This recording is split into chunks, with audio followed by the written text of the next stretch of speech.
My name's Bevis Watts. I'm Chief Executive of the Avon Wildlife Trust, which runs the project Feed Bristol that was awarded £160,000 by the Local Food Grants. Feed Bristol is an 8-acre site of former smallholding that is a community food growing project that is providing a wide range of community benefits, principally through educating people about food growing, the connection to wildlife, and giving them opportunities and training they wouldn't have had before.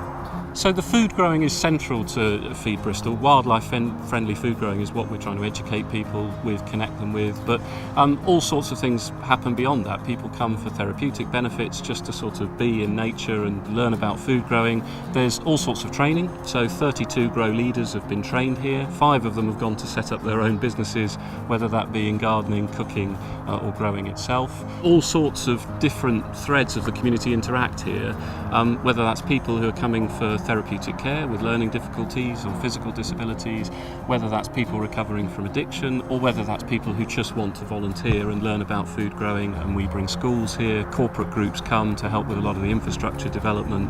So it's a real melting pot, but has its own identity as well.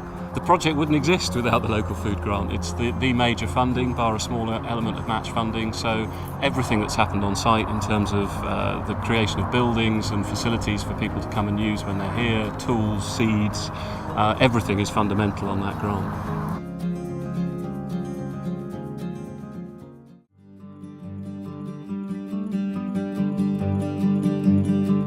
I'm Jess Crocker, the Harvest Manager. I work for Harvest, Brighton and Hove, and we were awarded £500,000 by the Local Food Fund. Harvest is really just about food growing. We're working with individuals to help them gain skills and try growing for the first time, but the big piece of work that we've been doing is around community gardens. We've helped a lot of new gardens start up as part of Harvest, particularly around getting them access to land, because we're in an urban area where that can be quite tricky. We're helping them, but also trying to make it easier for new projects to start in future. The kinds of people involved in Harvest has really been everyone. We've had people all over the city, new projects starting in all different neighbourhoods. There's areas of deprivation on the edges of Brighton, as well as a more affluent city centre. We've had people of all ages. There's projects out there for different communities as well, so people with disabilities, ex-homeless people, women's refuges, all sorts of different types of people have benefited through Harvest.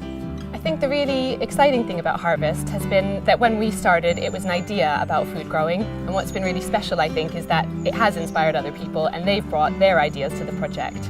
The Local Food Grant that we got has been absolutely essential. Obviously, the project wouldn't have happened without that funding, but in particular, I think the fact that we were able to access a fairly large grant has meant we've been able to do a project on a citywide scale that has lots of different elements, which have brought, I think, a bigger result as a whole, because we've done things in all different neighbourhoods, because we've helped projects start. It's all added up to something that really starts to feel like a movement around food growing in the city, so that's been important as well.